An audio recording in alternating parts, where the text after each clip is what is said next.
Opa, rapaziada, de novo a gente aqui no Papo de Engenharia. Nosso papo de sempre aqui, que a gente fica batendo um papo aqui gostoso na área de engenharia, mas que também vem na área de arquitetura, área dos técnicos. Na verdade, a discussão aqui é bem uma discussão na área tecnológica.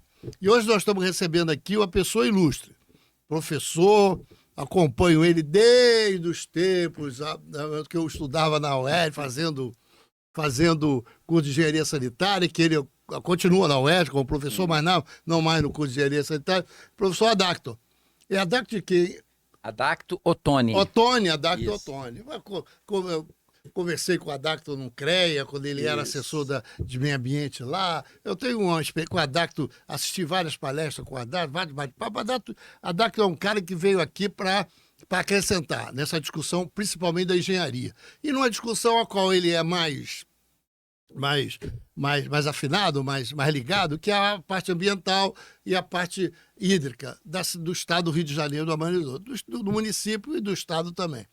Mas antes, professor, eu queria agradecer, já agradeci. E antes de começar o nosso bate-papo aqui, eu vou fazer uma apresentaçãozinha de um merchan aqui que a gente faz, o senhor vai participar. Esse aqui é um blog que a gente tem chamado Papo de Engenharia. Se o senhor quiser escrever algum texto e me mandar, eu coloco no blog. É o blog Meio do Barato. A BRAIP é a Associação Brasileira de Inspeção Predial de Gás. É do meu amigo Jorge Omar. Jorge Omar é que tem essa associação onde estão as empresas que prestam serviço na área de inspeção predial de gás. Quem quiser fazer o serviço, liga lá para a BRAIP, procura a BRAIP vai indicar uma empresa de boa qualidade. Essa aí é a Contec Engenharia, consultoria de elevadores, do meu amigo Barata. Ele faz a parte de elevador, mas também faz a parte de perícia, que também faz a parte de auto-vistoria predial. Aí o Papo de Engenharia, vamos ver que vai entrar agora. Se a gente aumenta, mandar o tempo, depois a gente se arrepende em determinado momento. Mas é isso mesmo. O Papo de Engenharia, que eu já falei, que é o blog que a gente tem. E o que mais? Até ficou bom. A BRAIP, que é a do Jorge Omar. O Jorge Omar está fazendo um trabalho muito bom na área de inspeção predial de gás. E BEC, do meu amigo Paulo Dias, Instituto Brasileiro de Engenharia de Custo, maior referência em engenharia de custo. Todas essas áreas são de alto relevo. Alto relevo. Paulo é nota 10. É do Barata, que é nossa Contec Engenharia. E tem mais uma que eu queria te mostrar, viu? Essa daí, que é a BMEC, Associação Brasileira do Engenheiro Mecânico Industrial, que eu participo junto com o Barata. O presidente é o engenheiro André, o professor André, lá de Itaperuna, e a gente está aqui no Rio tentando dar uma força para a gente. A associação já tem uns 5 ou 6 anos por aí. A gente está tentando dar uma projetada a mais na associação em nível de organizar mais os engenheiros mecânicos em torno de uma associação, essas coisas. Bom, professor Adacto, prazer imenso. Gostaria de começar com o senhor. Eu vou ter o senhor, não, para o Adacto, né? Senhor, eu sou muito mais velho que você. Somos amigos, amigo. muito tempo. Adacto, me diga uma coisa. Como é que você começa para chegar na engenharia? Você veio de onde, Adacto? Olha, é bastante interessante essa sua pergunta, porque desde pequenininho que eu gostava de ecologia, de meio ambiente, desde pequeno. Não é Isso foi um fator. Não, um fator. Eu adorava ver aqueles filmes do National Geographic, Discovery, eu via tudo que é documentário. Então eu gostava muito dessa área e eu sou muito grato ao meu pai, o Teófilo Benedicto Ottoni Neto. E não é o nome da rua, Teófilo? É, o nome da nossa família. Meu pai foi professor Teófilo Ottoni, professor da UFRJ, professor titular. Eu sou professor titular da UERJ. E que também me deu muito estímulo profissional, muitos aconselhamentos. E aí eu aproveitar o seu programa para dar um conselho para quem está nos ouvindo. Isso, sempre é bom. Existe uma das regras do bom viver, que é o de que nós não devemos procrastinar, ou seja, empurrar com a barriga, depois eu faço. E uma coisa que sou muito grato ao meu pai, que ele me deu essa lição. Na época, eu sou professor da UERJ, eu ia fazer um concurso para professor, tem concursos, tem um edital, eu ia me habilitar para ser professor da UERJ, e a matéria era enorme. Ô Marco, para você estudar, tinha que estudar, tem um concurso, prova oral, prova de dissertativa, prova de aula, e tinha outros candidatos. E eu cheguei, né, faltava um mês para a prova, eu estava cheio de coisa, e eu falei para meu pai, olha, eu acho que eu vou desistir, porque é muita coisa para estudar, eu não vou ter tempo de fazer. E aí ele me falou uma coisa que eu queria aproveitar o teu programa como que é um aspecto importante da nossa vida. Ele falou para mim algo que eu nunca esqueço: as oportunidades na vida, elas acontecem uma vez. Então, você pode não ter uma outra oportunidade como essa, então você tem que aproveitar, mesmo que você não passe, você tem que procurar fazer. E eu, na época, eu estava disposto a abandonar, e aí aquilo me serviu de incentivo, virei noite, e fui em primeiro lugar no concurso, graças a Deus. Que ano foi isso, professor? 2000? Eu entrei na UERJ em 1991. 91? Já estou com mais de 30 anos de UERJ. 35 anos de UERJ. 35 anos de UERJ. Né? Então, 35 anos. Então, eu queria aproveitar essa sua pergunta para dizer como é importante a gente ouvir o conselho dos pais. Isso eu gravei muito na minha vida. A gente, quando tem que fazer as coisas, nós temos que fazer da melhor forma possível. Mesmo que não consiga o sucesso, mas você tem que tentar. A gente não pode empurrar e deixar para depois. E aí, na minha vida profissional, eu, então, dando aula na UERJ, sempre me interessando. E tem um tema que eu sempre me interessei, que na época que eu me formei como engenheiro, não era muito enfatizado, que é o conceito da sustentabilidade ambiental. Pelo contrário, na época que eu estudei engenharia, era aquela época... Você é engenheiro civil, você? Eu sou engenheiro civil sanitarista. Sanitário, não, depois... Fiz com ênfase em engenharia sanitária, reconhecido lá pelo CREA. Na época que eu estudei engenharia, é aquela época do engenheiro grande, profissional, que doma a natureza, aquelas grandes obras fantásticas de engenharia. E, na realidade, eu me interessando pelo assunto, a gente vê que essas grandes obras de engenharia, normalmente, se não forem bem estudadas, elas também geram grandes impactos ambientais. E isso, cada vez mais, eu fui pesquisando. Sociais, então, incríveis. Incríveis. Né? Então, na realidade, é um tema que eu, inclusive, coloco isso com muita ênfase para os meus alunos lá na UERJ. Você tem que buscar uma solução de engenharia sempre, não é só na engenharia, nas políticas públicas, na nossa casa. A sustentabilidade você tem que fazer, especialmente em obras de engenharia, nos projetos, né? Que projetos mal elaborados, os riscos de fracasso são maiores, mesmo que seja uma grande obra. É buscar a viabilidade ecológica, a proteção do meio ambiente, a viabilidade econômica. Você não pode construir elefantes brancos, tem que ter uma viabilidade, senão o empreendimento não se viabiliza. E a viabilidade social, tem que ter a participação da sociedade, tem que melhorar a saúde da população, tem que gerar emprego, tem que melhorar o lazer, melhorar a vida como um todo. Se não tiver, não vai dar certo. E é por isso, muitas vezes, que a gente vê políticas públicas que estão afundando o país afunda porque você não tem sustentabilidade nas intervenções que são feitas, nas políticas públicas, e a gente tem que mudar. Por conta disso, já complementando, mais recentemente, nos últimos 10 anos, eu, lá na UERJ, isso me incomodava muito, e eu resolvi, ao invés de ficar dentro dos muros, somente ensinando os alunos, eu inscrevi dentro da UERJ 2 projetos de extensão que até hoje são um sucesso. E eu acho que esse é uma das grandes contribuições que eu tenho dado através da UERJ, que é um projeto de extensão de assessoria técnica gratuita à sociedade e assessoria técnica gratuita ao Ministério Público.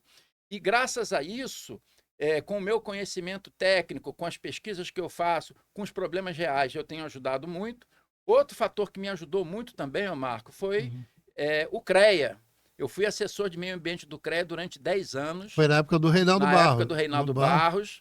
E tive a oportunidade, com todo o apoio que o Reinaldo Barros me deu na época, de procurar participar praticamente de todos os problemas ambientais do estado do Rio de Janeiro. Onde tinha problema, eu ia lá, via, com todo o apoio da presidência, e a gente conseguiu fazer um trabalho muito sério, e aquilo também me enriqueceu, porque... E aquilo teve raiz. Nós temos que ter prática, e graças a isso eu tive vários amigos como você, e outras pessoas que são grandes amigos até hoje, que a gente discute, estivemos juntos, lembra, Marco? No Conselho de Meio Ambiente do Rio de Janeiro, discutindo os problemas do Rio de Janeiro, questionando, e você sempre naquela luta por uma engenharia melhor. Então, é isso. Eu acho que eu não quero que o senhor perca esse fio da meada, que é importante. Mas tem uma coisa que eu acho o seguinte, que a gente pode agregar isso e você já pode ir discutindo. Tem obras que eu acho que hoje teria grandes dificuldades de serem realizadas, mas que eles cumprem um papel social incrível. Hoje, eu acho que era difícil de ser realizada, mas foram realizadas há mais de 50, 60 anos atrás, mas cumpre um papel social incrível. Eu coloco essas obras como o Parque do Flamengo, o Cristo Redentor e o Pão de Açúcar, que hoje viraram ícones de uma cidade, mas que, se você fosse avaliar hoje, teria uma grande dificuldade. Você não acha? Ou... Acho, eu te dou um outro exemplo, porque hoje, quando eu estava vindo para cá, eu passei ali vindo aqui para o estúdio, a Ponte Rio-Niterói foi uma grande obra de alto relevo era um grande problema do carioca poder ir para Niterói, para aquela região de São Gonçalo, Niterói, e que facilitou muito a vida. Foi realmente uma obra de engenharia de grande relevância, e mesmo, Omar, com essas colocações que você fez, as obras que já foram feitas em outra época, né, mas que tem algumas discrepâncias em relação à situação atual, mas mesmo assim elas têm um valor importantíssimo. E o que eu vejo? A gente, aquilo que já está pronto, nós temos que ajustar e aprimorar e aplicar da melhor forma possível. Por exemplo, e aí você vai ajustando. Algo que eu falo sempre para os meus alunos, e eu falo também para o Ministério Público, que eu tenho tido uma atuação boa, somente complementando o que eu estava Claro. fechando aquela ideia.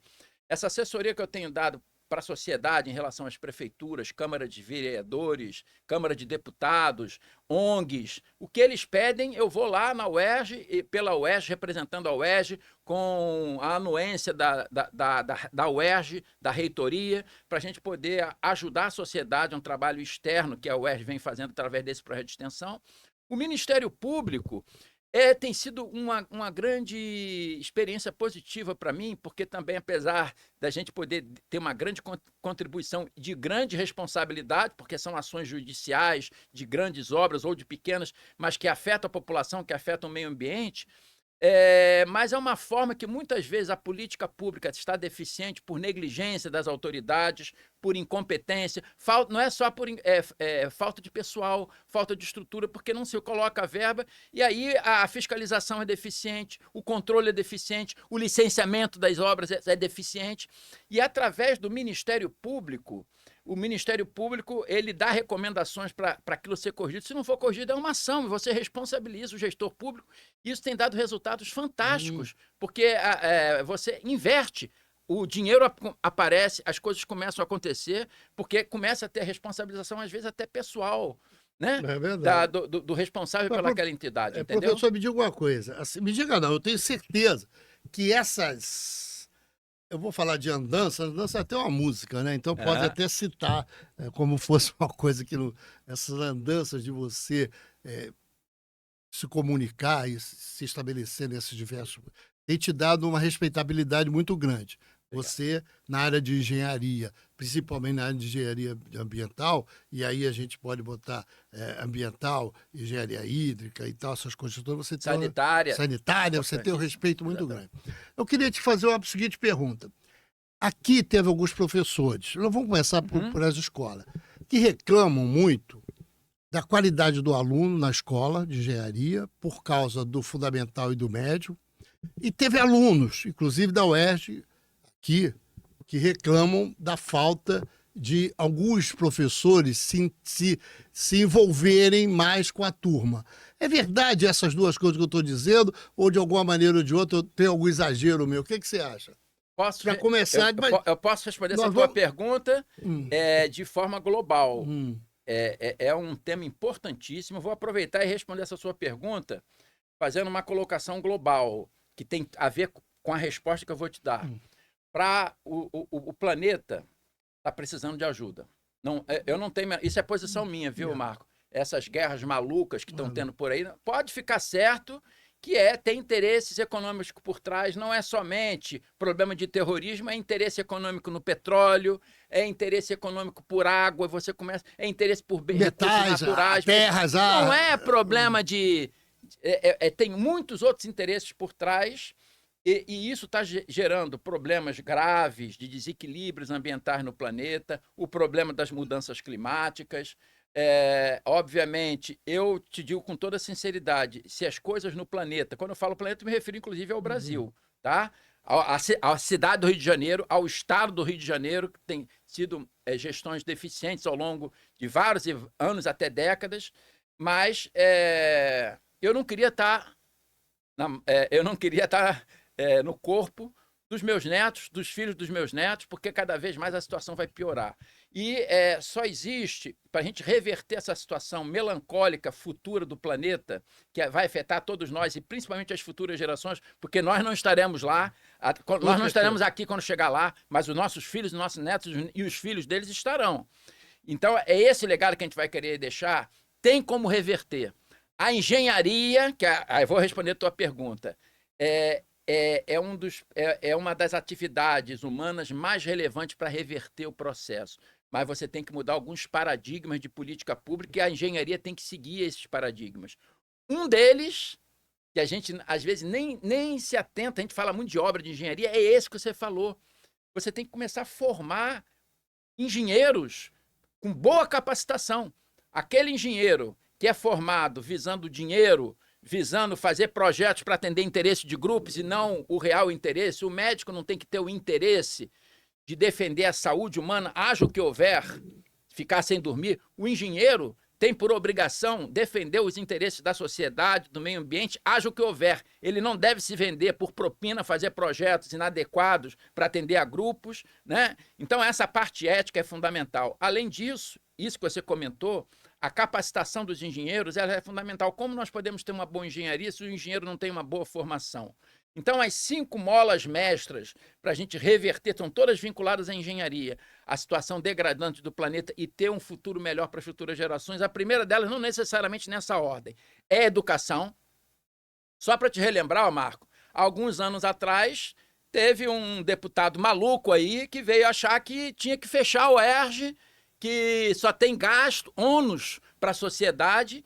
Quer dizer, a falta de visão, de sensibilidade, quer dizer, uma universidade de nome, como é o FRJ, como é o ERJ, como é a UF, outras universidades particulares muito conceituadas, você está formando ciência, tecnologia para melhorar a qualidade das obras, para melhorar a qualidade dos empregos, melhorar condições de renda, melhorar condições de vida da população. Então, quem tem uma visão dessa, a educação é a base para tudo. Por exemplo, você sabe que eu sou da área de meio ambiente, que eu sou da área de sustentabilidade. Nós não conseguimos nunca fazer uma coleta seletiva de lixo, de resíduos sólidos, se a população não separar. Isso é educação. Nós não podemos fazer um projeto de reflorestamento para recuperar uma bacia hidrográfica se a população carente vai lá e desmata para conseguir casa, ou conseguir madeira, ou fazer extrativismo descontrolado. Então, nós temos que ter educação. Qual é a importância da educação? E aí entra... Nós temos que ter boas formações dos professores, dos concursos públicos, o comprometimento, a avaliação dos professores. Isso que você falou é uma realidade em todo o processo. Nós temos que ter, tem professores que se comprometem, tem professores que não se comprometem com a qualidade do ensino. Então, nós temos que buscar a avaliação dos professores, terem alunos de qualidade, a atuação dos conselhos como o CREA, o CRQ, a CAL, que vão ajudar a justamente criar condições melhores para os profissionais. Então, a educação vem da base. Então, quando você valoriza a educação, eu te dou um exemplo bem claro para combater a pobreza e a miséria. Não existe sustentabilidade ambiental com pobreza e miséria, especialmente com miséria. Pobreza não é vergonha para ninguém. Agora, miséria é inaceitável. Então, a gente tem que dar condições para as pessoas poderem se recuperar.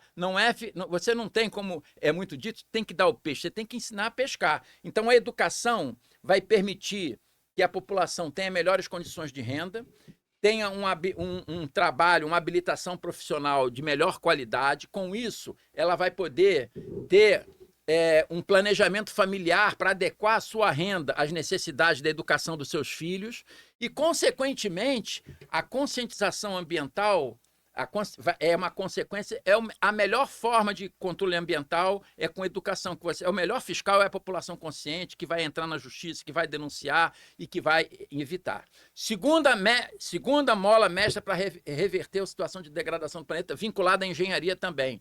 Reflorestamento. O engenheiro florestal tem uma importância fundamental. A gente sabe, nós temos aqui, você é testemunha disso, no Brasil, no estado do Rio de Janeiro, na região sudeste, problemas gravíssimos com a crise hídrica. E as autoridades chegam e culpam, em geral, as mudanças climáticas que têm sua influência, né? Na alteração do regime das chuvas, dos ventos, etc. No entanto, hoje em dia, o aspecto mais relevante não é esse. Porque uma área com floresta, ô Marco, ela retém 80% a 90% da chuva e infiltra. É o melhor controlador de enchente a floresta, o melhor produtor de água. Não adianta ter chuva se não tem floresta, essa água vai gerar enchente e vai embora para o mar. Ela retém a água, infiltra e alimenta o lençol freático. Então, quando você começa a ter a floresta melhora o clima, a floresta, a vegetação está na base da cadeia alimentar, valoriza a biodiversidade, a floresta gera recursos naturais para os seres vivos, inclusive o homem. Então, se a gente quer reverter a situação do planeta, se cada país do planeta aumentasse a sua área verde em 5%, nós teríamos uma revolução ambiental. Terceira meta fundamental do planeta que o engenheiro está presente: gestão sustentável de resíduos. Eu escrevi um livro sobre esse assunto. Né? Qual é o nome dele? A necessidade de um... mais ou menos, não me recordo o nome que eu escrevi há 2 anos atrás. A necessidade de você ter uma gestão integrada e sustentável do saneamento, e dei, inclusive, como estudo de casos, a bacia do Rio Guandu e do Paraíba do Sul. E aí o resíduo? A ideia é a seguinte... É o resíduo urbano que você está falando. Não, quais são... De uma maneira geral. Um saneamento básico, um saneamento integrado e sustentável. Quais são as 4 áreas do saneamento básico? É abastecimento de água, saneamento de esgotos sanitários, gestão de resíduos sólidos e drenagem urbana. São as 4 áreas. Se você for analisar, que é o que se faz hoje em dia, tá, Marco?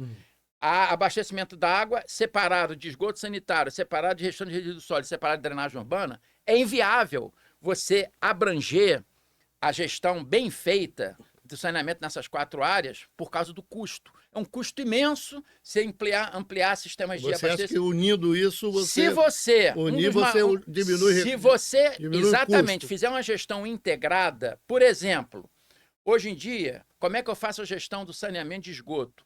As concessionárias tratam o esgoto, quando o sistema é bem feito e bem operado. O esgoto tratado, eles jogam no corpo hídrico, que é uma poluição residual que ele joga. O resíduo do tratamento, que é o lodo, que é rico em matéria orgânica, em biogás, e poderia gerar composto orgânico, você descarta no aterro sanitário. Os resíduos sólidos urbanos, como você falou, a política do descarte. Mais de 90% é você pegar, juntar tudo e encaminhar para um aterro sanitário. Hoje em dia é um risco. A cidade do Rio de Janeiro, você tem um aterro de Seropédica que tem mais de 10 anos de vida útil. Daqui a 10 anos eu quero ver para onde você vai jogar. Não existe mais área disponível, né? Então, problemas são generalizados. Então, e o custo é altíssimo. E a drenagem, eu não preciso falar nada, a gente é só ver o exemplo da cidade do Rio de Janeiro. É só chover. Né? É só chover. Aonde chover, isso é uma patente minha. Aonde chover, ferrou. As chuvas intensas não está preparado. O verbo não é bem esse, mas vai lá, vamos usar ferrou. Aonde chover, ferrou. Então, veja bem, se você pega o lodo de esgoto e transforma em composto orgânico e biogás, você tem geração de energia útil para a população, transforma em composto orgânico para baratear o reflorestamento. Se eu faço uma gestão sustentável com a política de educação ambiental, para você ter um consumo consciente, política de redução de resíduo, aquilo que você gerar, fazer reciclagem, reutilização, você reaproveita o material todo, então você vai buscar o resíduo zero. Tá? E aquilo que você gerar, aí você encaminha para um aterro. Então, o dano ambiental de poluição de chorume, inclusive, vai haver agora uma audiência pública, agora... sobre a destinação do chorume de aterros sanitários em estações de tratamento de esgoto, que eu sou totalmente, literalmente contra. Infelizmente, é uma política, é uma prática que vem sendo adotada, que eu praticamente sou contra, porque uma estação de tratamento de esgoto sanitário não foi feita para tratar chorume. É o que eu digo. Vamos jogar o chorume. Chorume de aterro sanitário. A DBO disso é altíssimo. Já estão fazendo. Né? Então, eu espero que a Alerj tenha a sabedoria lá. Mas já estão fazendo? Já é feito em vários locais, inclusive já foi feito lá em relação à estação de tratamento de Caraí, que estava jogando chorume na Baía de Guanabara, já foi feito em relação à estação de tratamento do Caju, em a estação de Alegria, que estavam jogando chorume. Então, isso aí, no meu entender, você existe... Deixa eu entender, professor, estão pegando o chorume do efluente que sai das células lá do lixo, e está pegando esse chorume para jogar na estação de tratamento de mas esgoto. Para você poder anexar, ajustar a legislação, você tem uma legislação. Então, o que você faz? Você pega para cada 10 de esgoto, você bota 1% de chorume. Então, se você tem uma vazão de 100 Entendi. litros por segundo de esgoto, você bota 1 litro por Tem segundo um de chorume. percentual. Então, na realidade, o que se acaba acontecendo é diluindo o chorume. Ao invés da concessionária de saneamento construir uma estação de tratamento Para de tratar o chorume. e fazer isso, que é a sua obrigação, para baratear, ela vai julgar. É o tal do tratamento de tempo seco que faz a mesma... O tempo seco que você então, é outro... já deu para você mais na entender. frente. Então, Claro. outro aspecto grande, por isso que eu falo da sustentabilidade nas obras de engenharia, nós já estamos discutindo isso.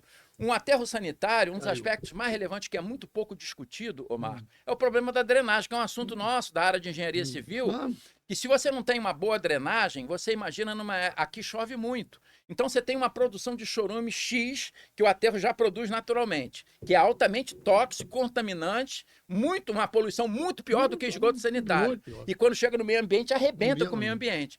Então, se você permite que a água da chuva, é óbvio, a água da chuva que cai em cima do aterro não tem como você evitar. Mas a água no entorno não pode entrar, você tem que encapsular. Se você não tiver uma boa drenagem, e isso muitas vezes tem gerado produção excessiva de chorume em época de chuva, e muitas vezes com riscos de vazamentos, porque a estação de chorume não tem condições de tratar. Isso é válido somente como exemplo de que para você resolver esse passivo grave da gestão de resíduos sólidos, que é um item, a gestão de resíduos tem que ter uma gestão sustentável, você tem que partir para o resíduo zero. Se você uma das principais formas de você buscar o resíduo zero é fazer a compostagem dos restos de comida. Aproximadamente 50% dos resíduos sólidos urbanos é o resíduo úmido.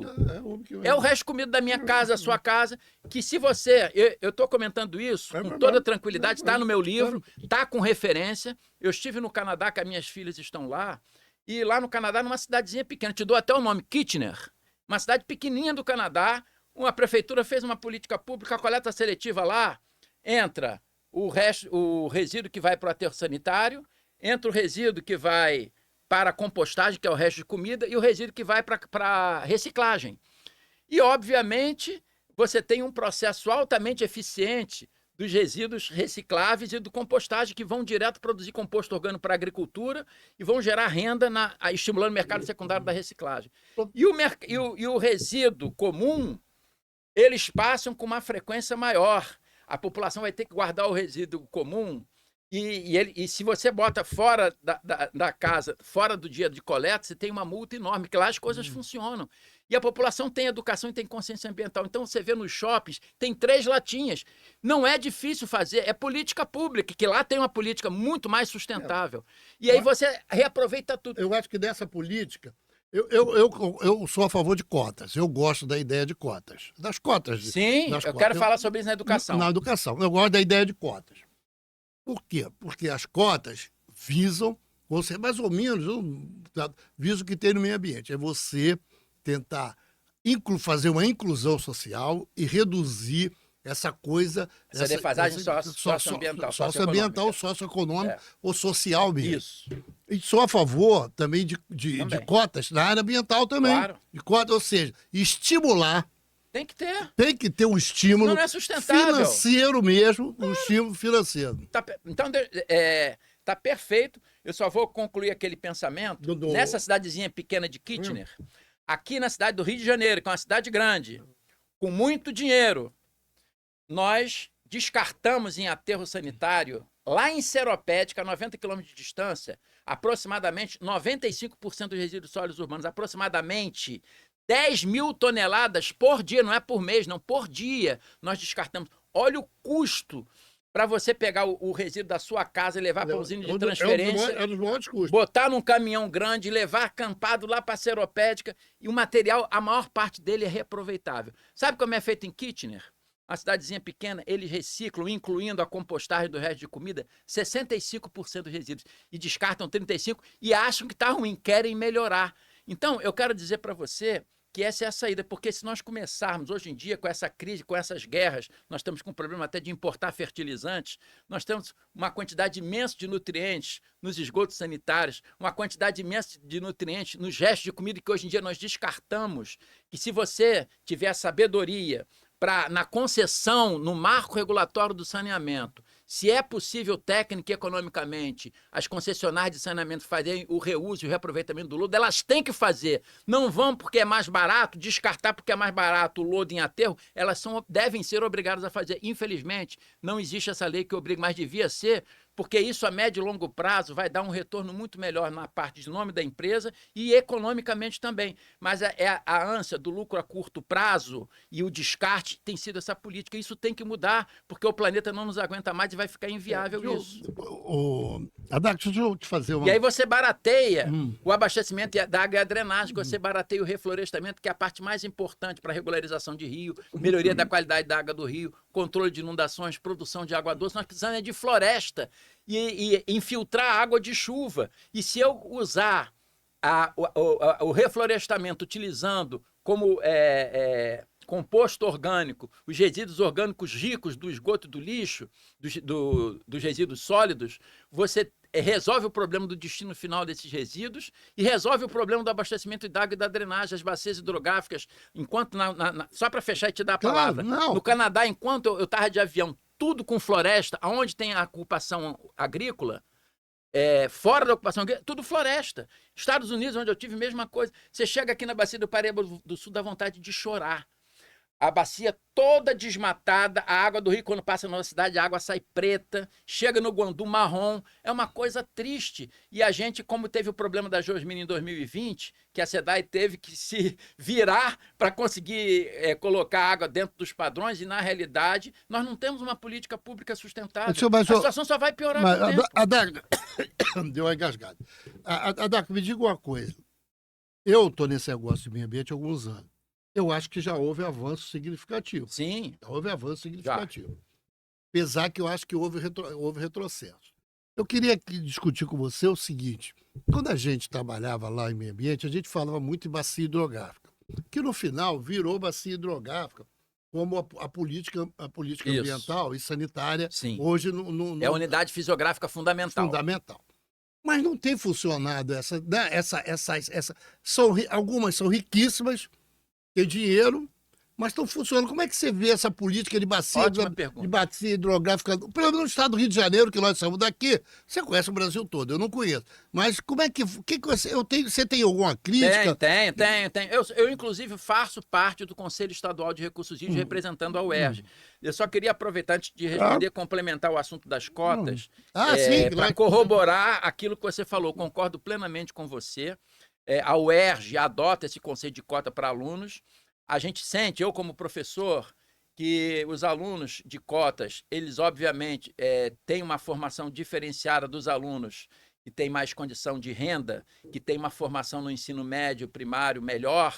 Então, mas o ensino de cotas, você está dando oportunidade para essas populações mais carentes de ter uma formação profissional melhor, de você melhorar a sociedade com isso e você criar, reduzir essa defasagem social e econômica que temos na nossa sociedade. Ele é fundamental e não é só na educação. Eu acho que o que a UERJ faz, a UERJ está de parabéns, essas políticas públicas que vêm sendo adotadas, que deve se expandir para as universidades também, para você globalizar a educação com maior qualidade e melhorar a ciência e a tecnologia do nosso país.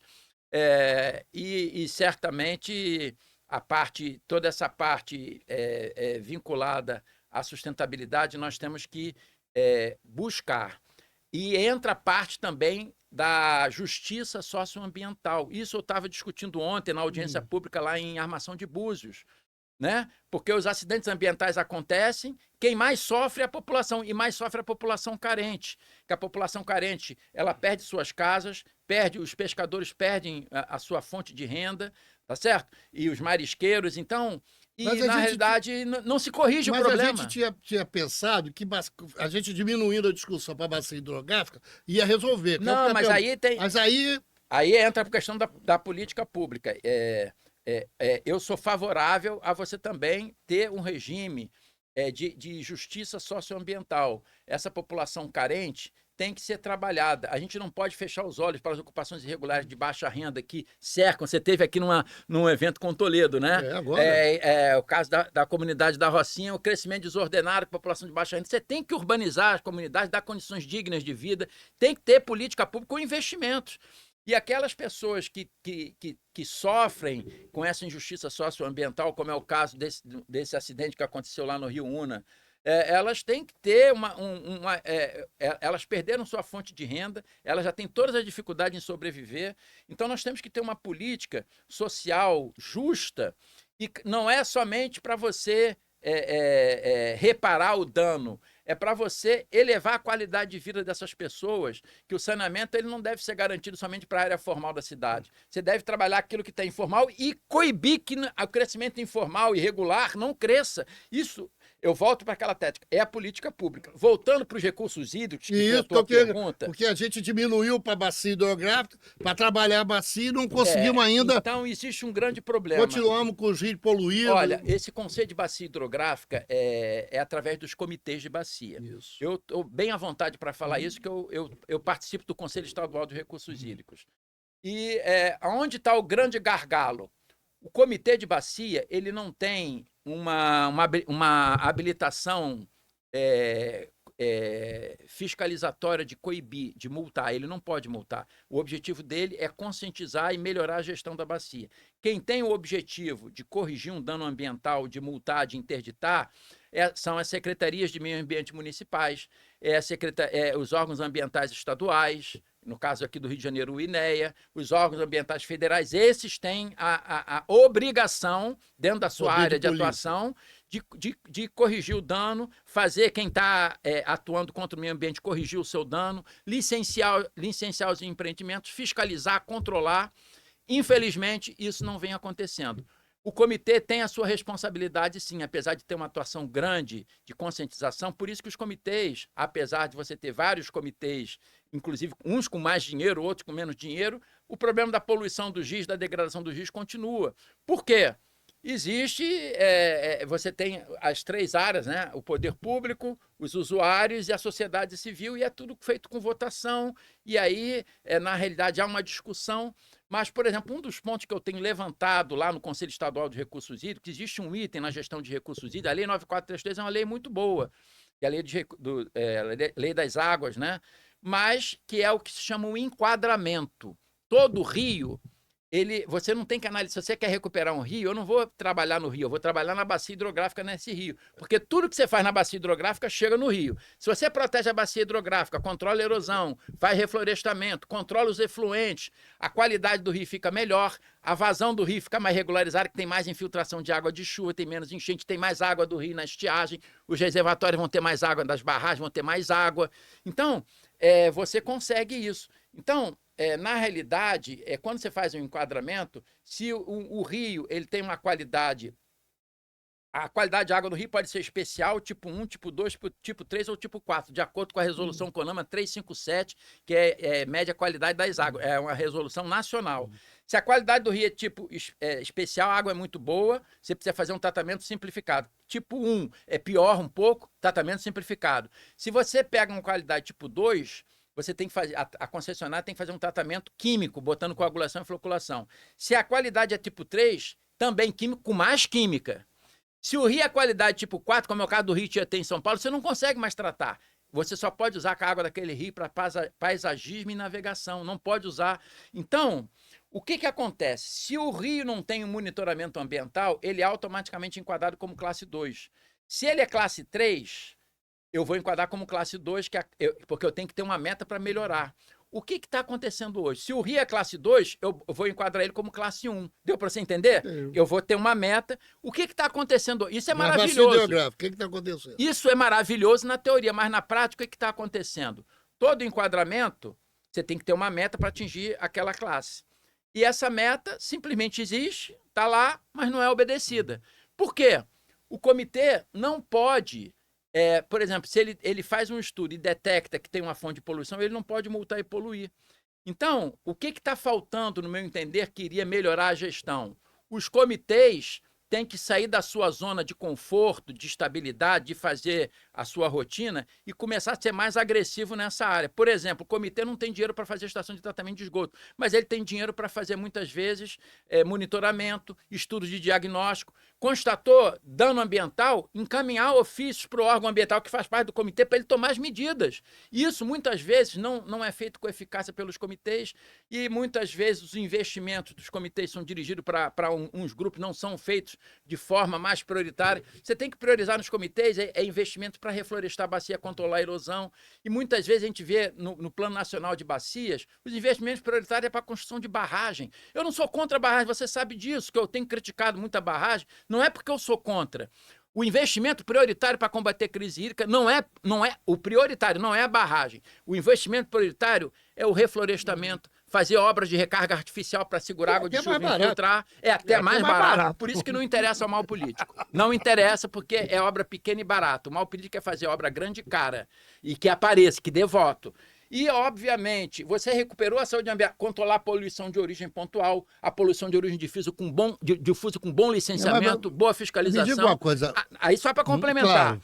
Aí você regula o regime do rio. Se precisar regularizar alguma coisa a mais... Faz uma barragem. Mas é uma barragem muito menor, uma obra mais barata, menos impactante. Deu para você entender? Eu não sou contra construção de grande barragem, não sou contra usina nuclear, que eu tenho me colocado ao contrário. A usina nuclear, ela é muito importante, mas eu acho que ela tem que ser prioridade, só para fechar esse assunto, para fins médicos. Hoje em dia, a gente usa usina nuclear para fazer geração de energia elétrica. Qual é o grande problema da usina nuclear, no meu entender? É o passivo, é o resíduo nuclear, resíduo radioativo. Então, 2% da energia elétrica brasileira vem de usina nuclear.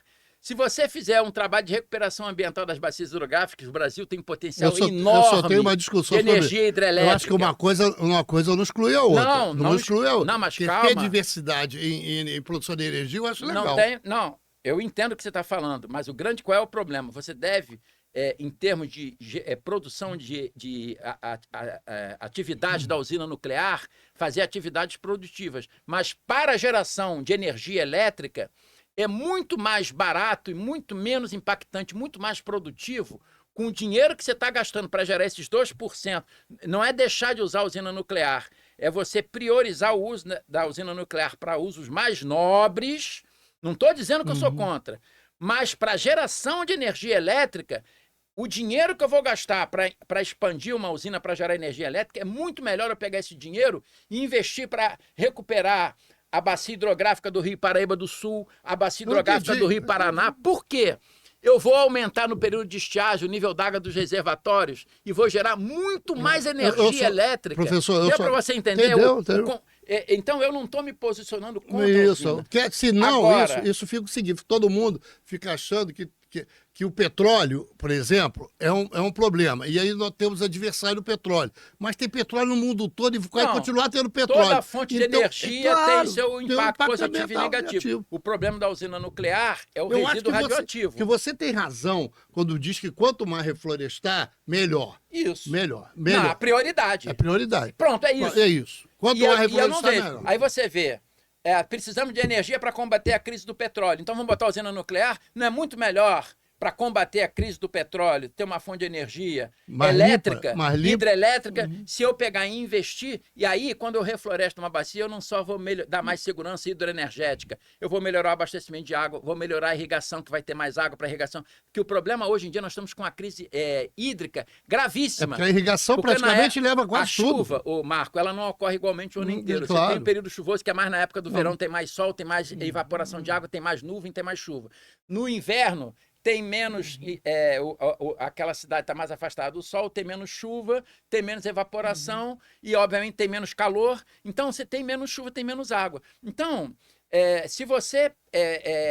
o que está acontecendo hoje no Brasil, no estado do Rio de Janeiro, idem, quando chove, e vem chuva intensa, porque chove muito aqui, é tragédia, porque as bacias estão todas elas doentes. Isso eu falo no meu livro. Se você...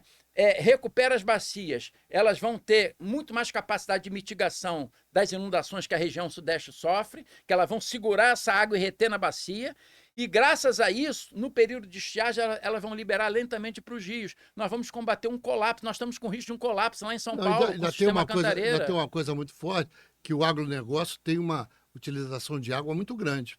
O agronegócio... 70% do uso da água doce é para agricultura. Abastecimento d'água é muito menos. Então, Muito menos. nós estamos com risco na produção de alimentos, nós estamos com risco no abastecimento de água em quantidade e em qualidade. Porque em 2020 você viu o que aconteceu com a geosmina. Tinha água sobrando e a SEDAI não conseguia tratar. Então, boa SEDAI, boa SEDAI. Vamos lá. Boa SEDAI.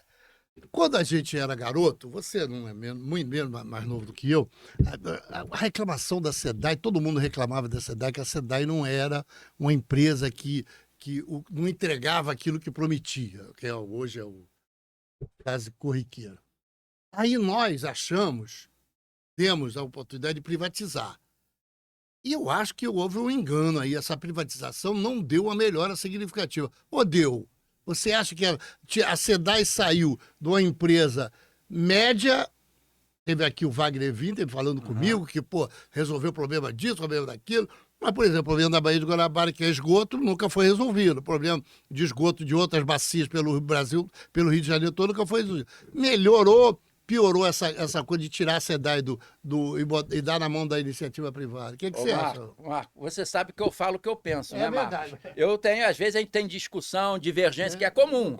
Mas eu tenho uma posição bem firme nesse sentido. Diga. Eu acho que o problema de você privatizar uma empresa de saneamento ou manter essa empresa de saneamento como sendo pública, tudo tem os seus prós e os seus contras.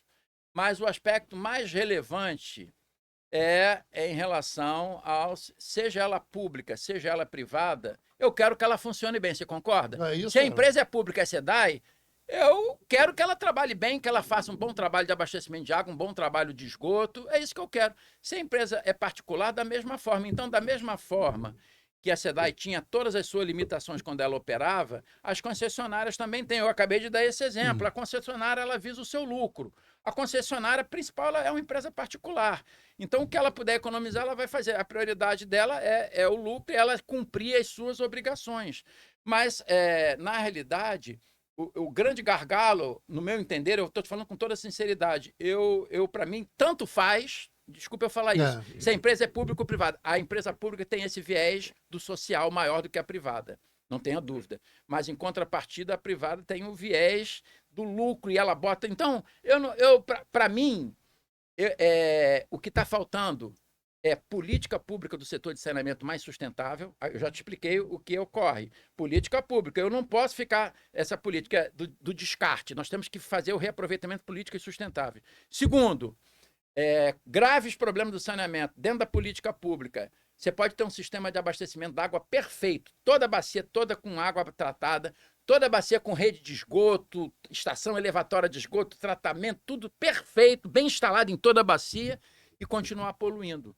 Pasta, mesma coisa para resíduos sólidos, mesma coisa para drenagem. Operação mal feita. Um sistema... Então, nós temos dois problemas na área de saneamento e aí entra a SEDAI na área de água e esgoto. Você tem...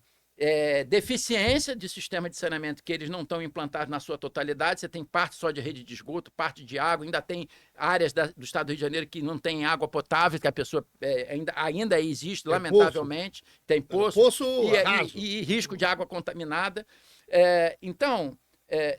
E mesmo em sistemas que estão totalmente implantados, se você não tem um monitoramento representativo, e isso está acontecendo.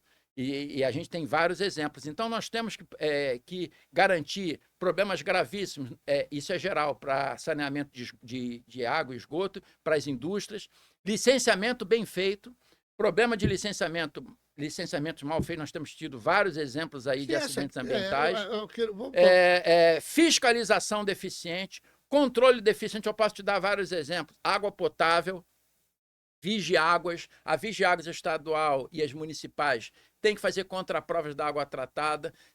As concessionárias têm que ter um monitoramento muito bem feito da água bruta, da água tratada. Nós temos que, em vez de fazer o monitoramento somente pontual de coletar a amostra e mandar para o órgão ambiental, tem que ter, na hora que a concessionária ou a indústria coleta uma amostra para mandar para o órgão ambiental, ela te dá uma posição pontual naquela hora.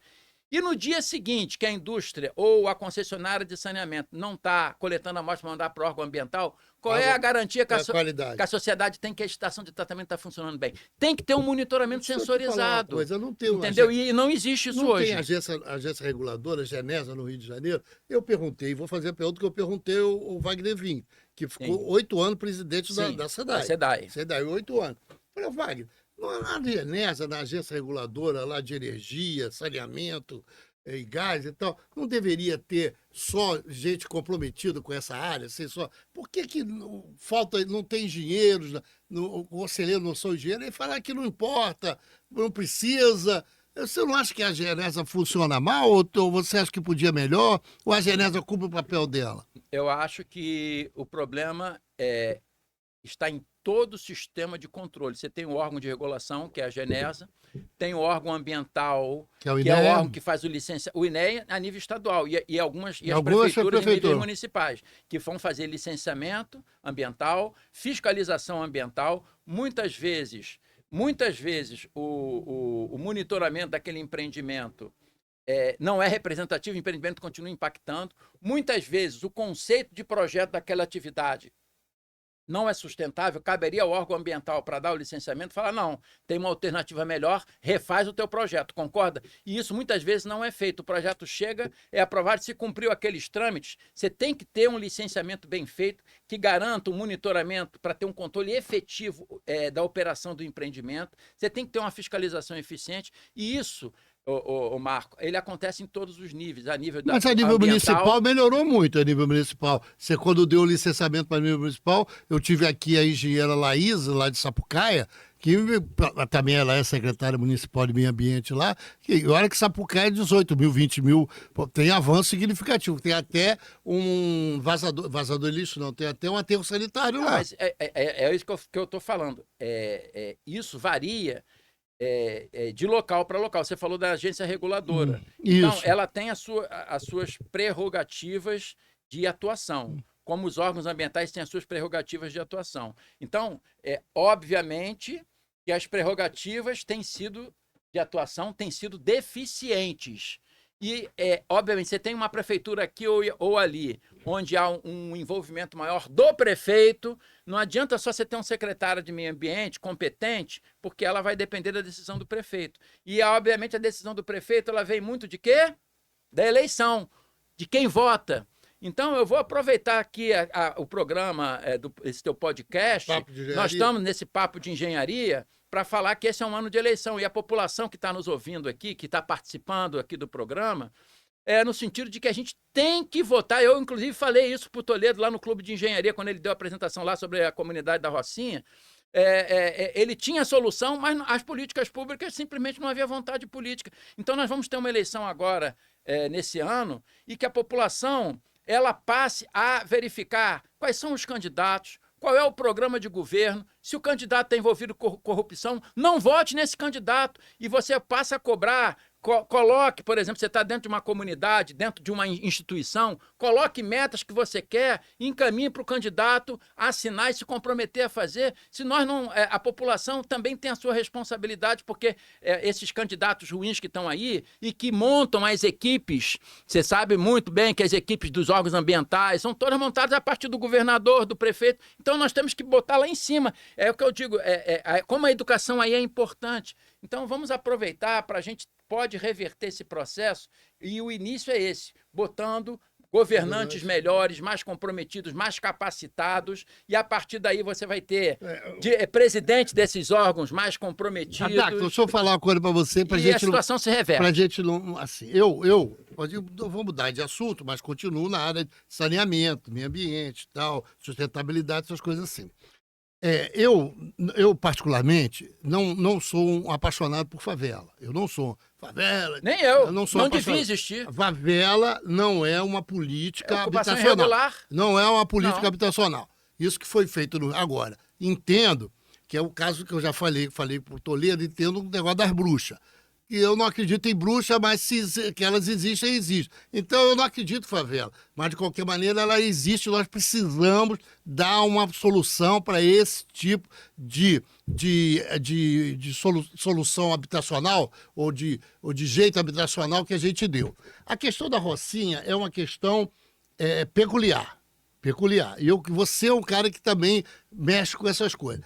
A Rocinha tem um plano diretor, o professor Toledo foi lá para dentro, falou, o que é isso? É falta de política pública? A engenharia e a arquitetura foram derrotadas e não querem mais saber de favela, ou de urbanismo, ou na área urbana? Eu dou uma disciplina lá na UESC, que é a disciplina de hidráulica. Eu falo com meus alunos, existe a hidráulica do bem e a hidráulica do mal.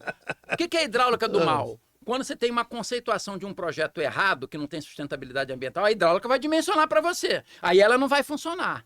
Vai dar transbordamento de canal, vai dar deslizamento de encosta. A hidráulica não foi um projeto de engenharia porque a conceituação do projeto não teve monitoramento bem feito, a conceituação errada. E quando você faz um bom conceituação de um projeto, a hidráulica vai funcionar bem, vai funcionar direitinho, como eu vi no Canadá, a rede de esgoto, rede de água. Eu vi o rio urbano com vegetação ciliar na mar, rio urbano, você não vê um cotonete no rio, você tem uma política de controle, a população denuncia. Então, é um sistema que é possível, é viável, é questão de política pública. Com relação às favelas, ocupações, que são ocupações irregulares de baixa renda, por que eu sou contrário? Você não encontra em livro, porque não deve existir, é irregular. Então, mas ela é uma realidade, foi o que você falou. São as bruxas, existe. Ela existe. Então, eu tenho política pública aí. A Rocinha, obviamente, é um caso emblemático, mas isso é válido para qualquer comunidade. Claro. Isso é política pública. O que está faltando é vontade política dos nossos prefeitos, dos governadores, de enfrentarem o problema e não fecharem os olhos ou, na ano da eleição, irem lá fazer qualquer coisa para ganhar voto. Foi discutido isso também lá no evento com Toledo. Então, eu vejo como política pública, eu vi inclusive um programa lá na China sobre esse assunto. Uma área degradada, e é isso que eu tenho proposto. Por exemplo, você tem um candidato que queira fazer uma política sustentável para recuperar a favela, você não vai ser do dia para a noite. É política de curto, médio e longo prazo para você recuperar e urbanizar. Tem que ser feita.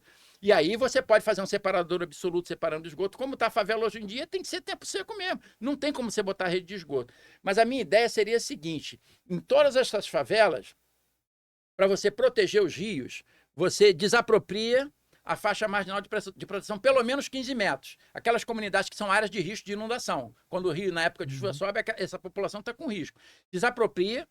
As áreas inclinadas da bacia, que têm risco de deslizamento de encosta, acima de 45 graus, que o Código Florestal já fala, desapropria e tira essa comunidade. É área de risco. Não adianta só botar a sirene e o cara, aquilo pode cair. Não dá tempo. Você tem que acabar com o deslizamento. Então, você tira a comunidade da área de risco e cobre com floresta, que a floresta vai segurar o solo e constrói na própria comunidade habitações que o Soledo, inclusive, deu ideias, construindo áreas de parque em volta, prédios. Em vez de crescer horizontalmente desmatando, você cresce verticalmente e transfere essas comunidades das áreas de risco, não é toda a comunidade que não tem como você fazer, para esses prédios, e você bota toda a infraestrutura de água, esgoto, com hidrômetro, água com hidrômetro, coleta seletiva, começa a dar dignidade para essas pessoas e, obviamente, começa a melhorar a área verde da cidade, controlar a poluição de origem difusa, os rios. Do lado da faixa marginal de proteção, você bota o interceptor de esgoto barrando os valões de esgoto que entram nos rios, que é uma coleta de tempo seco e que você teria espaço para você interceptar. Então, você está protegendo o rio urbano, retendo o lixo de espécie que possa vir. Você tem que implementar programas ambientais. Sabe o que você está falando? Não é possível. Não é possível. Sabe por quê? Você não é um garoto novo.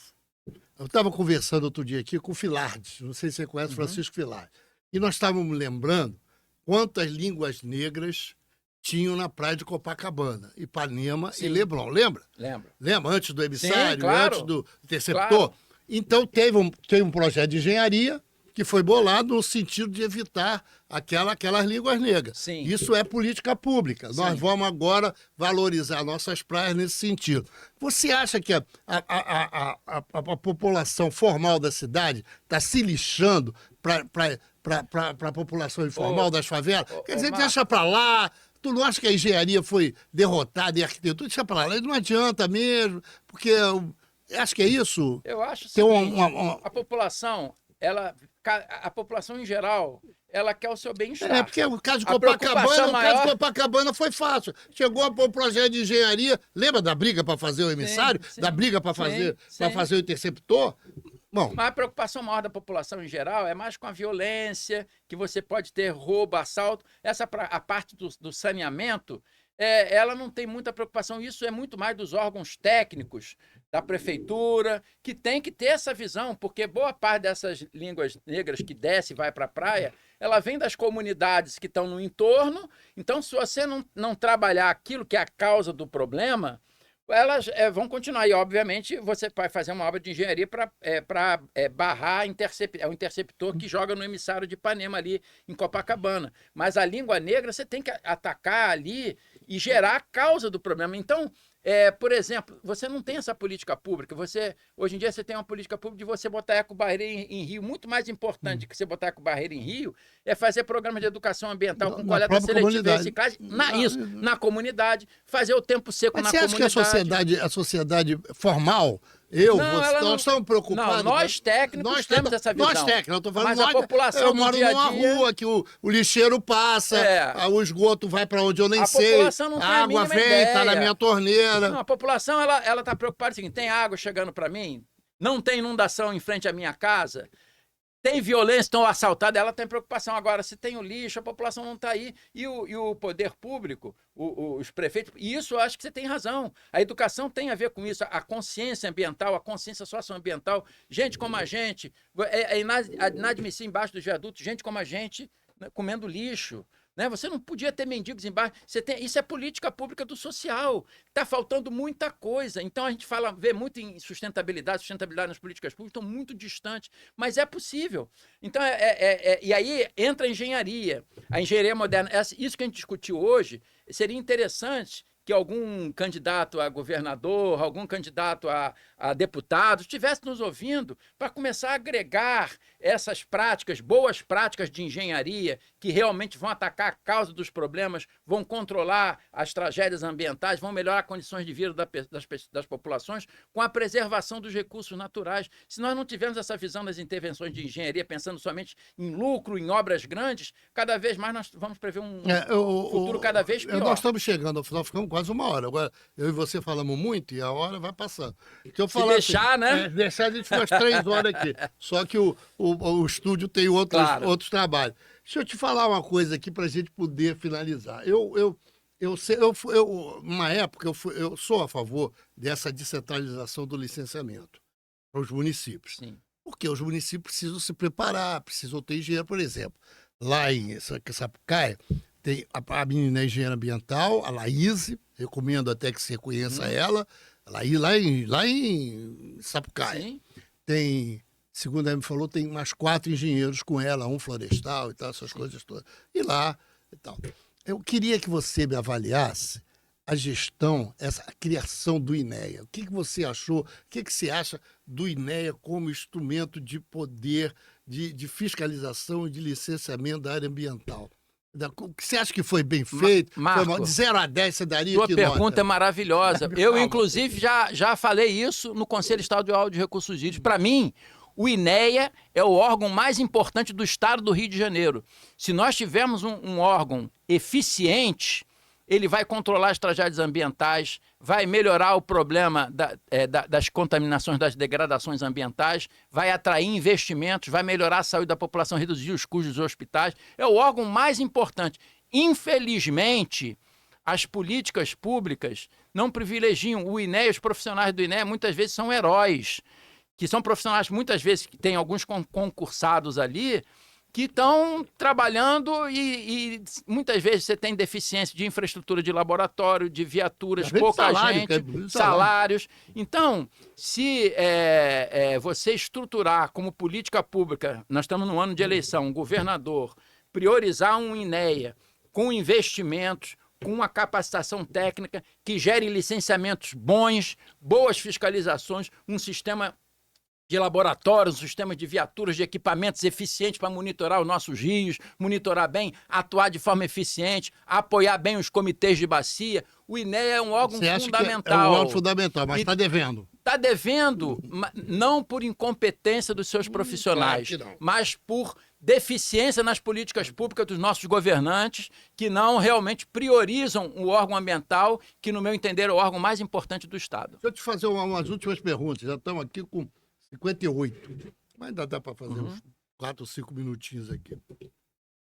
Eu não sei se você conhece o professor Cláudio Amaral, o geólogo. Sim, conheço. É da UERJ, inclusive. Da UERJ. É, da UERJ. Professor da UERJ. Muito bom. Foi da Geotécnica. Excelente. E é de Petrópolis. É uma também, das grandes autoridades grandes que nós autoridades. temos. O presidente foi, até pouco tempo, eu não sei se era, presidente da Associação dos Geólogos. Sim. Eu gosto muito do Cláudio Amaral. O Cláudio Amaral fez o seguinte enfatizou aqui. Petrópolis é um caso quase que perdido. Eu queria que você avaliasse isso. É quase que perdido.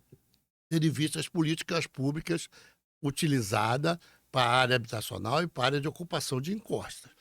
E ele acha que Petrópolis precisa de um debruçar da engenharia, da geologia e do saneamento para poder tentar minimizar os problemas de Petrópolis. Petrópolis tem problema sério.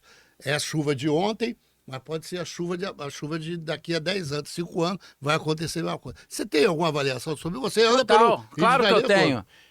Nessa área de geotecnia, ele é um dos maiores especialistas, e eu vou até citar o DRM. Né? O DRM ele tem um levantamento de todas as áreas de alto risco de deslizamento, médio risco, baixo risco de deslizamento. Petrópolis é uma situação especial, que é uma cidade que está cercada de morros, com ocupações que vão subindo nesses morros de forma desordenada. Ele tem toda a razão. Então, o conselho que eu daria como profissional, né, deslizamento de encosta, a gente não sabe, é muito função de onde vai chover, a chuva é um processo aleatório, é questão de risco. Então, obviamente, você não tem como dar garantia de 100% em tudo. Então, no meu entender, o que deveria ser feito especificamente em Petrópolis, que é uma área bastante vulnerável a esses problemas de deslizamento, se aproveitar esses estudos e, se for necessário, complementar que o DRM fez, definindo as áreas de maior risco, de mais alto risco de deslizamento em Petrópolis. Essas áreas, então, você ou desapropriar para cobrir com floresta ou fazer estruturas de proteção de talude, que são estruturas caras, né? Às vezes, é mais interessante eu desapropriar, demolir e botar uma floresta ali e construir um prédio, se é uma ocupação de baixa renda, para aquela comunidade numa área segura, do que eu construir uma obra caríssima. Então, é uma análise técnica de engenharia econômica e que você, pelo menos, está privilegiando as áreas de maior risco. O que não quer dizer que não possa haver outros deslizamentos. Mas não é somente, Petrópolis não tem problema somente de deslizamento, especialmente no centro de Petrópolis, tem problemas gravíssimos de drenagem. O rio Quitandinha, qualquer chuvinha tem transbordamento, ele está todo sufocado, com crescimento desordenado. Tem que ter, hoje em dia, para corroborar a tua pergunta, o que a gente chama em engenharia de recursos hídricos, na área de drenagem, de soluções baseadas na natureza. E aí você tem que privilegiar o tratamento adequado das encostas para preservar. E aí você tem que definir, você não vai poder resolver. O cobertor é curto, mas com a pouco dinheiro que se tem, com o aporte do que se é disponível, você priorizar o que é mais emergencial e procurar, por exemplo, só para concluir, eles estavam querendo fazer uma solução de desviar a água do centro de Petrópolis com um túnel extravasor caríssimo para jogar lá perto de Itaipava e Nogueira. Vai cair aí não vai resolver nada, você vai transferir o problema para lá. Então, eu questionei lá no Ministério Público, essa obra caríssima. É muito melhor você fazer intervenções para reter água na bacia e com uma obra muito mais barata e mais eficiente, porque você não vai empurrar o problema para outro lugar. Essa visão de engenharia que eu quis aproveitar, agora fechando o teu programa, que a gente tem que começar a passar a ter, que eu acho que é o futuro da engenharia, é pensar na sustentabilidade com intervenções que ataquem a causa dos problemas, e essas soluções não são as mais caras, tá? Eu acho que você tem uma verdade interessante. Eu não sei, cada um tem uma verdade, mas eu acho que você demanda uma sugestão, uma orientação no sentido do reflorestamento. Eu também faço a defesa do reflorestamento, amplo, geral e restrito. Se reflorestar qualquer tipo de encosta, margem de rio, mas tem um custo. nascente. Mas isso deve ser uma política, política de governo, Claro. a política municipal, estadual e sequer até federal, porque aí federal trabalhar com a Amazônia é uma coisa muito grande, mas para a questão de política pública, política urbana, é necessário. Não, é o que eu falo. A floresta é um dos pontos. Para fechar, eu tinha comentado a necessidade da educação, a necessidade do reflorestamento, a necessidade de uma gestão sustentável de resíduos.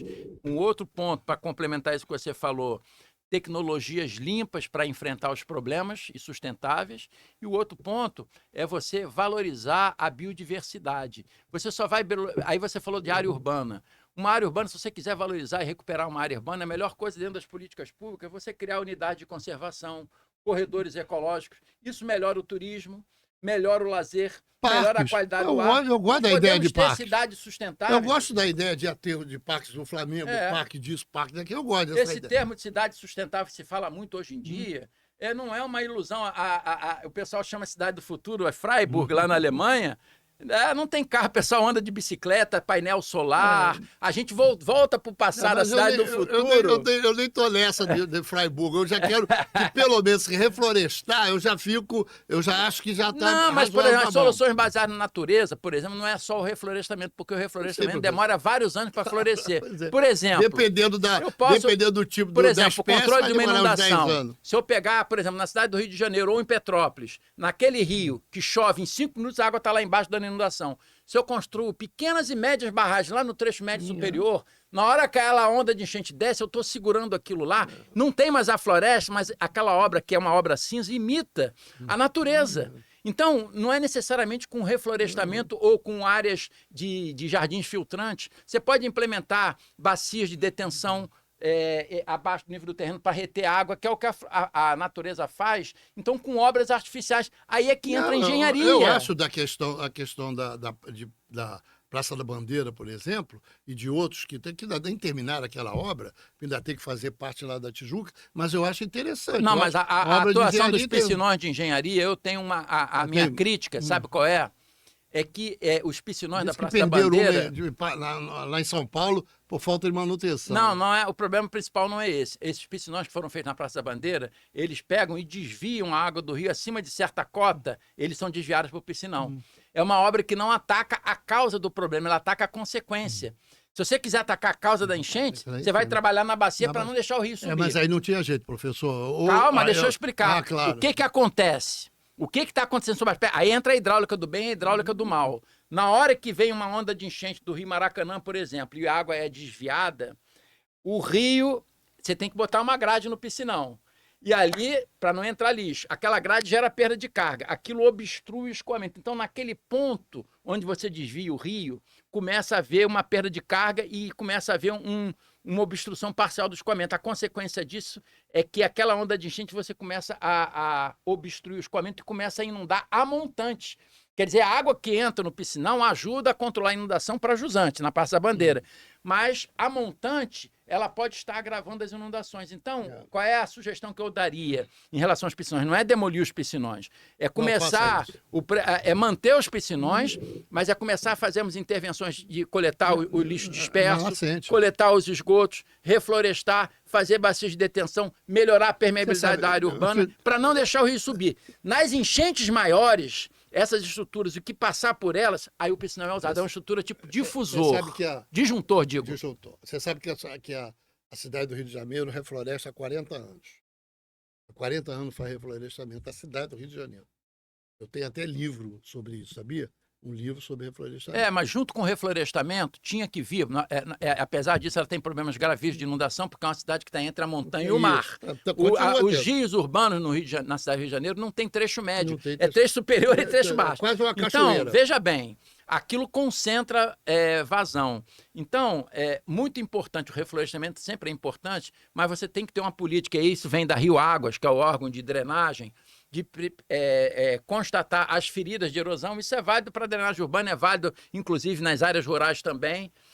Onde tem a erosão é um dos grandes problemas nos rios, porque quando você tem um desmatamento e cresce uma vegetação secundária, mal ou bem ela protege o solo. Quando o solo está desnudado, quando chove, aquilo tudo vai para o rio, polui o rio, assoreia, agrava inundação, reduz então reduz e essa água vai profundidade. embora. Então nós temos que, além do reflorestamento que demora vários anos para florescer, você tem que verificar as feridas de erosão, controlar para não deixar aumentar e regredir essa erosão. Você tem que implementar medidas como as soluções baseadas na natureza para reter água adequadamente, para não concentrar a vazão nas áreas planas e baixas, onde o rio transborda. E aí você tem que pensar na microdrenagem, que são as galerias das ruas, e na macrodrenagem, que são os rios. Então, isso tudo é um problema que você tem que ver em conjunto, mas buscando soluções que ataquem a causa. Os piscinões não atacam a causa. Então, a crítica que eu faço é que eles têm que ser complementados com outras intervenções dentro da bacia para dar mais segurança operativa. Professor Ottoni, prazer imenso tê-lo aqui. Eu acho que a gente não esgotou o assunto, não era para esgotar. É um assunto, a questão de sustentabilidade dentro da área ambiental, da área de esgoto, de água, de lixo, isso é muito grande, dá para a gente discutir bastante.